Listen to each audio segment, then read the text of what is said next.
Majlis hari ini nak bagi kita satu mesej saja, bahawa keadaan yang anda semua lalui mendapat perhatian, mendapat simpati dan sokongan yang kuat daripada rakyat Kedah. Yang tu kita nak anda saudara-saudara.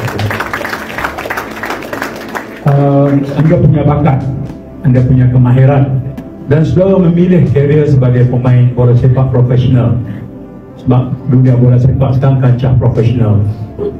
Dan urusan ataupun tugas saudara-saudara adalah memberikan prestasi terbaik di padang, patuh dengan tunjuk ajar jurulatih, akur dengan keputusan pengurusan, berada berjuang di padang.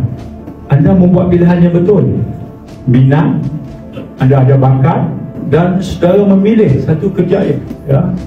Itu tugas hakiki saudara-saudara sebagai pemain. Di satu sisi lain, kita ada pasukan pengurusan, kemudian kita ada rakyat belakang. Saya hormat cikgu asuh saya dengan nilai-nilai. Ada masalah, jangan cari alasan, berikan penyelesaian, ya.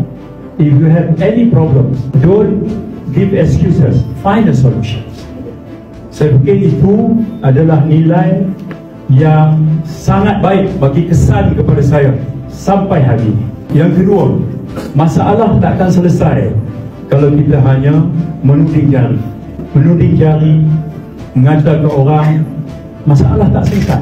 Masalah di hadapan kita adalah players dan pengurusan yang bergelut untuk meneruskan kehidupan.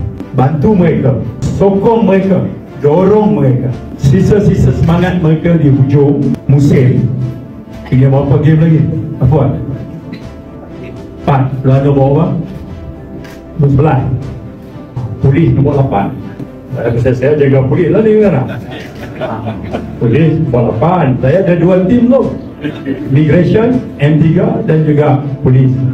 Saya dah di luar top sikit, pergi pandemon sana sini, buat pandemon, biayai dua-dua pasukan ni. Migration jadi champion pun M3. Ya. Ada beberapa player import juga yang kami asuh. Kecil-kecilan lah, kecil-kecilan. Itu buat Kedah, insyaAllah saya ada rancangan besar. Rancangan besar, satu masa kita umumkan insyaAllah.